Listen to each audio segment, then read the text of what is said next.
What's up, everybody? This is Trey Biddy with HawgSports.com coming to you from Donald W. Reynolds Razorback Stadium following Arkansas's 38-17 win over the Rice Owls. Key word being win there. You know, I always say you can tell a lot about how a season or a game is going to go by how things start out. First play is like an indicator. And the first play was a special teams gaffe, fumble on a kickoff return. Now, they recovered it, so that's a good thing.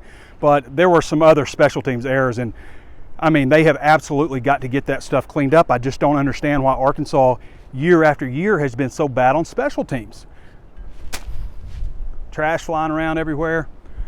So I want to say this first.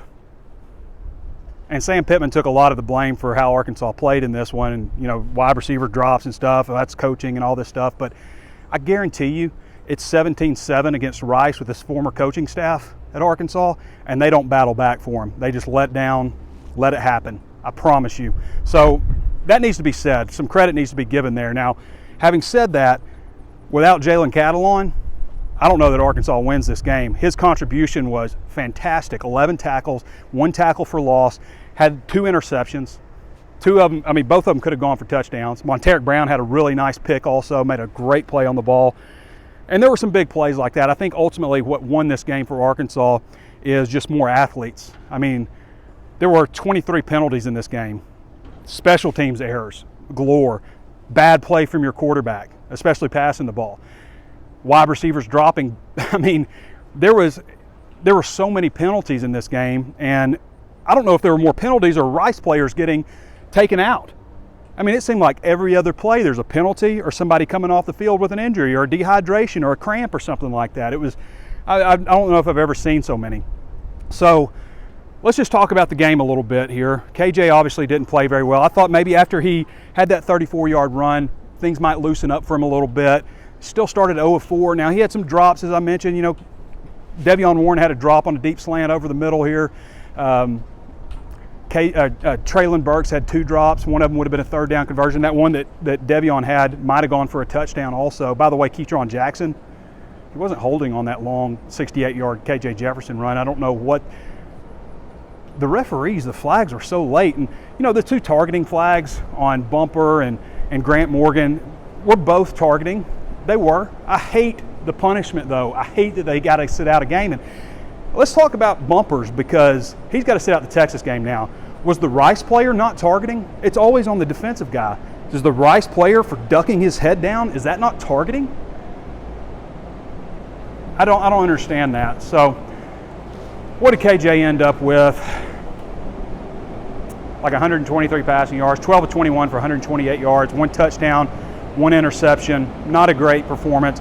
I think that they need to go more running. Now, the one thing that Texas will take out of this game is, wow, Arkansas has got a quarterback that can really move. They won't see, you know, they won't take away the 68-yard run off their film. They'll see that. And it'll probably change some things about how they approach, because you hear of dual threat quarterbacks and stuff, and sometimes that means a guy's just mobile in the pocket and stuff, but KJ can really run and be dynamic with his legs. I want to see them, not so much just RPO stuff, but just design runs for KJ.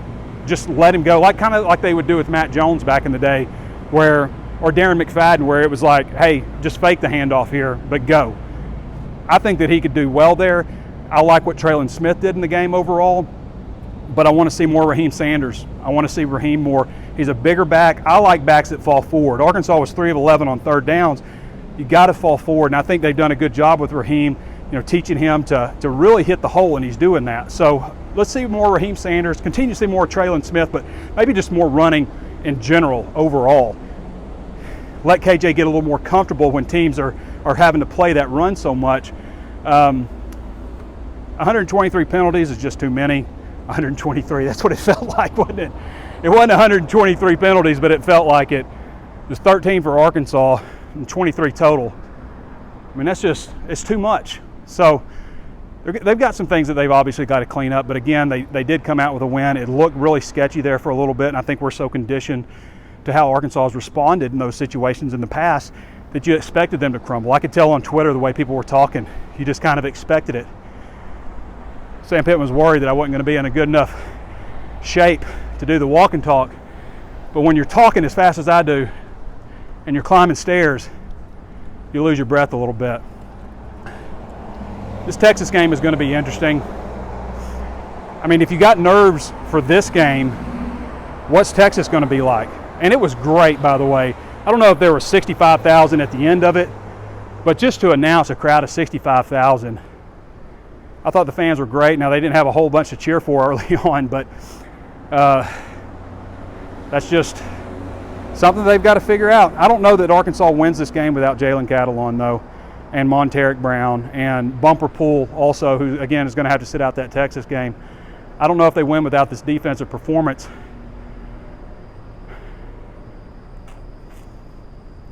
Ketron Jackson wasn't holding. He just wasn't.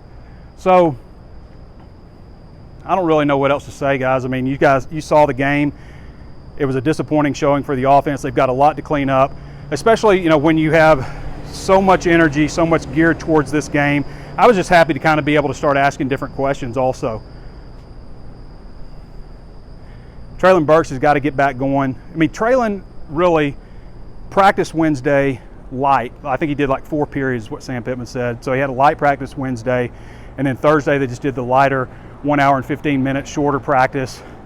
So he's obviously going to be rusty a little bit. That's probably the worst game we're ever going to see Traylon Burks play. But they got to get him involved more. I mean, to beat Texas, they've got to have a guy like Jalen Catalon perform like this. They've got to have Traylon Burks be at his very best. They've got to have better play out of KJ. I think one thing that's really concerning above anything for KJ is sailing the ball so much. He just doesn't look comfortable throwing the ball. So get some more running plays. I mean, heck, in a way, do a lot of what Rice did. I thought Rice had a really good game plan. You know, just kind of taking the clock down, shortening the game if they could, getting injured every other play, it seemed like, when Arkansas was on offense. But until like later, they didn't really have a whole lot of penalties. The penalties started piling up for them later on. I think ultimately, you know, in addition to the players just continuing to fight, you know, even though they've got some things to clean up, Arkansas just has better athletes and better depth also, and that's eventually what did it for Arkansas. Is, you know, Rice starts losing players, Arkansas just kind of leaning on them. They're just bigger and they're better overall. And they should, right? They outclass them, right? That's what Arkansas should be against a team like Rice. So next week is going to be different, though. It's not going to be like that. It's not going to be like you can just out-athlete somebody. They're going to have to clean this up. They can't have 13 penalties. Cannot have 13 penalties against Texas next week.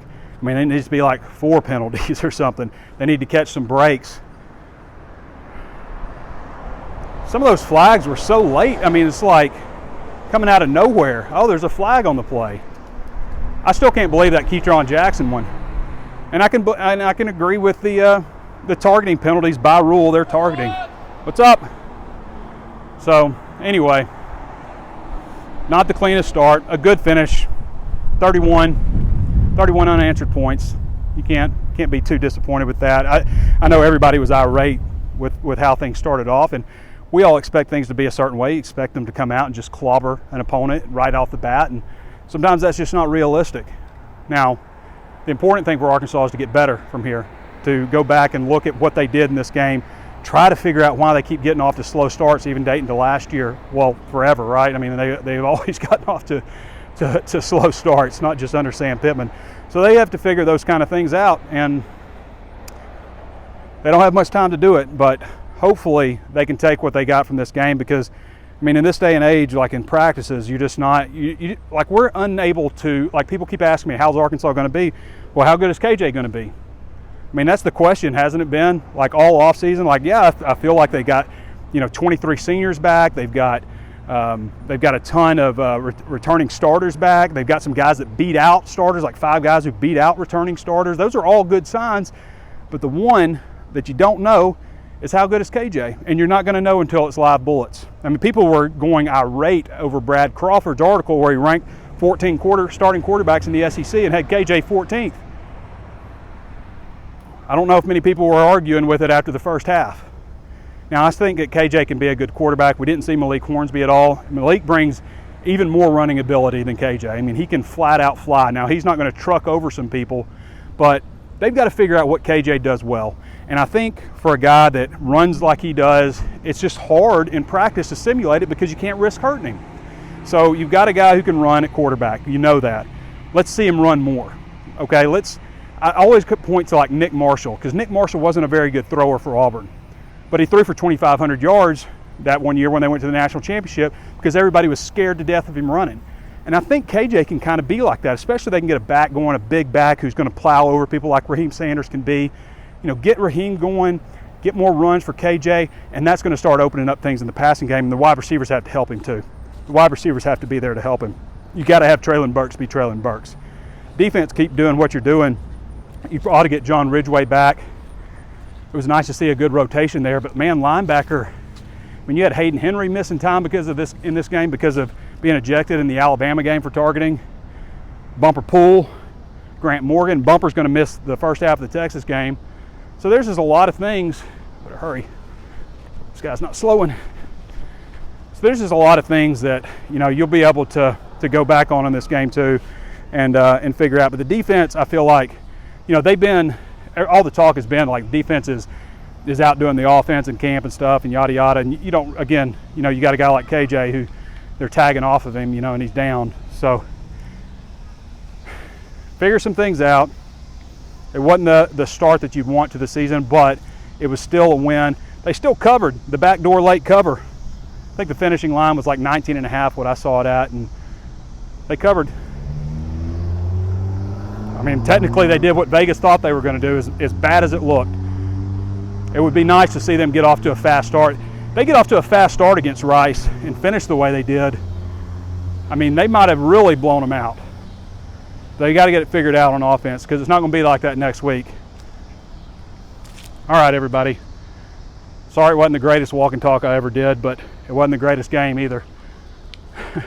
We'll be back with you guys next week. Actually, we'll be back with you on Monday for HawgSports Live, and we'll dive deeper into this game. We'll do tons of breakdowns. We got plenty of content on HawgSports, so go check that out. Thanks for joining me, everybody. I guess I beat the rain, but they also beat Rice, right? All right, this has been Trey Biddy with HawgSports.com. We'll catch you next time.